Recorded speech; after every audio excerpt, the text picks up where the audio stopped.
L'immobilier simplifié avec Patrick Lapalme.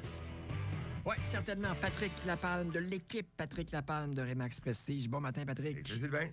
Ça va bien? Ben super, toi? Oui, très, très bien. Parlant de l'équipe s'agrandit. Oui, l'équipe s'agrandit. Donc, Nancy Latulippe-Leblanc, mon ancienne coéquipière, revient au Bercail. Donc, Wow. très bonne nouvelle. Là. Linda aussi est super contente. Donc, ça va être une très belle association qui va avoir lieu. Donc, on va être là pour vous servir naturellement avec une équipe de 3 courtiers directement. Génial. On a changé l'heure en fin de semaine et l'ancien pompier, ça sonne toujours une cloche. Ça sonne toujours une cloche. Donc, avertisseurs d'incendie, faites les vérifications, vos avertisseurs de fumée, vos extincteurs.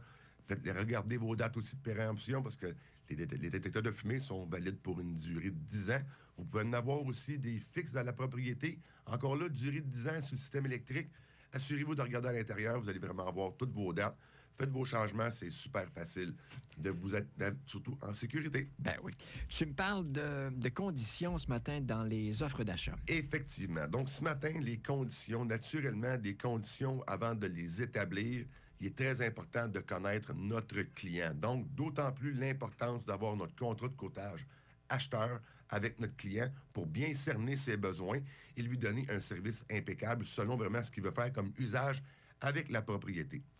Donc, dans les conditions, dans les plus usuelles, parce que c'est souvent demandé, les gens, quand on arrive en offre d'achat, de quelle façon qu'on va aller monter l'offre et ils sont un peu nerveux parce qu'ils ne connaissent pas les conditions qu'on doit y mettre. Et c'est notre travail, les courtiers immobiliers, de s'assurer de vraiment bien cerner les besoins de notre clientèle. Donc, tu dis les conditions qu'on doit y mettre parce qu'il y en a qui sont obligatoires. C'est demandé par les institutions financières. Oui, exactement. D'autres qui sont optionnels qu'on peut. Il ne faut pas se gêner d'en mettre, je pense, des conditions. Il ne faut pas se gêner, mais il faut toujours voir la stratégie selon l'offre de l'achat qu'on va faire, tout dépendant du secteur. Et si on a déjà les informations. OK. Parce qu'il faut s'assurer aussi quand on va faire une visite de propriété, si vous avez des besoins spécifiques, il n'y a absolument rien qui vous empêche, 2 jours avant la visite des lieux, d'aller directement à la municipalité pour aller chercher vos informations pour mettre le minimum de conditions possibles dans votre offre d'achat et que vous soyez déjà au courant des tenants et aboutissants que quand vous allez acheter la propriété, vous allez pouvoir faire tel usage. Okay. Mais il y a des conditions, naturellement, si vous êtes financé par une institution financière,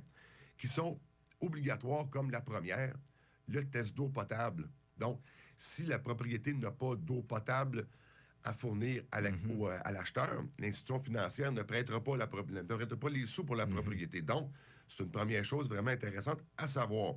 Il va aussi avoir des clauses de vérification d'installation sanitaire, parce qu'en réalité, on travaille des secteurs, nous, urbanisés. En réalité, comme on appelle dans notre jargon, vendre de l'asphalte, en réalité, on n'a rien à l'intérieur de la propriété.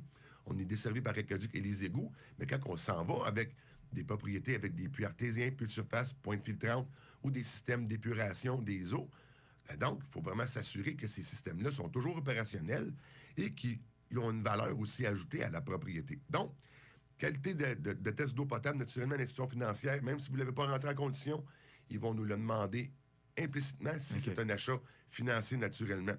L'inspection, souvent, les gens vont dire, je ne ferai pas nécessairement inspecter.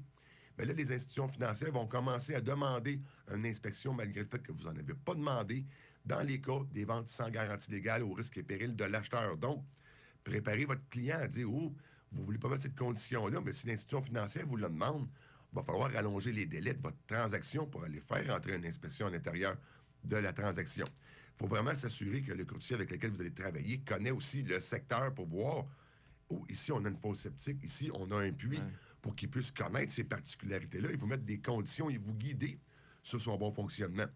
L'ensemble des conditions qu'on voit le plus fréquemment présentement, puis on fait des rappels souvent avec les fameux certificats de localisation. Donc, les assurances titres, on n'a pas un certificat de localisation qui est à jour. On veut vendre quand même la propriété rapidement. L'assurance titre va vous offrir des protections par le notaire qui va protéger l'acheteur.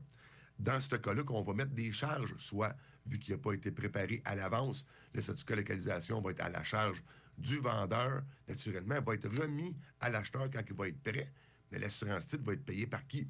On va pouvoir négocier ces faits-là. On va avoir des conditions. Écoutez, les conditions, là, je vous dirais qu'on peut mettre à peu près... T'en as vu des loufoques?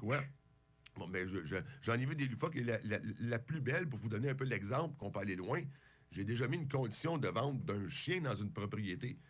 La dame avait des Grands Danois et puis la cliente, elle est tombée en amour avec un des Grands Danois qui était présent sur place. Elle nous a mentionné qu'elle voulait faire une offre d'achat, mais conditionnelle à ce que tout provenait aussi, venait avec la propriété. Donc, les conditions ne sont... On a plein d'options qu'on peut faire. Quand on achète une maison seule, on n'est pas conseillé par un courtier. C'est plus difficile, j'imagine. Tu n'as pas idée de ce que tu peux mettre comme condition. C'est exactement ça, le danger de travailler seul puis de voir les conditions. Parce que vous pouvez mettre une propriété en vente, mais là, que le vendeur, lui, va se mettre une condition. Que le vendeur va se dire, bon, moi, je vais accepter une offre d'achat jusqu'à telle date. Mais si je ne me trouve pas de propriété qui me convient, l'offre d'achat va tomber. On peut aussi aller mettre un exemple dans les... Puis ça, on voit ça relativement fréquemment. Il y a des travaux à faire dans la propriété.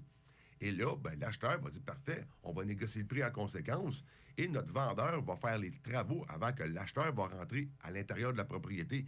Et là, on va faire travailler conjointement le notaire instrumentant de la transaction pour regarder les sommes avec lui jusqu'à exécution totale et complète de la condition. Donc, les conditions, il faut vraiment les établir. Il y en a plusieurs qui sont d'entrée de jeu qui vont suivre, mais il y en a aussi plusieurs qui vont être demandées concernant connaître les besoins de notre client acheteur. Un exemple, on veut rajouter un garage. Oh, ben là, il faut aller demander à la municipalité si on a le droit de rajouter un garage. Parce que si c'est vraiment important selon les besoins de notre client acheteur, il faut qu'il se bâtisse un garage dans les prochaines années. Il faut qu'on ait une condition de construction d'un garage, des vérifications des zonages ou des demandes de dérogation, parce qu'on connaît qu'il y a déjà une problématique qui est reliée dans l'offre d'achat ou dans les certificats de localisation et les documents, et on veut que notre acheteur soit pleinement satisfait lors de son achat, et on va réaliser l'ensemble des conditions, et on va les monter, les courtiers immobiliers. On est habile à faire ça, et on va vraiment protéger la transaction, et pour que l'acheteur achète vraiment selon son gré. Patrick, si on veut te joindre, toi et toute ta belle équipe. Facilement au 450-499-5544. Sur la chaîne YouTube, naturellement, toutes les chroniques immobilières sont disponibles. Sur la Facebook, tout est là. Patrick Lapalme, un but, une passion. Vendu. C'est plus facile de dire au revoir quand je sais que la route m'attend. Ma vingtaine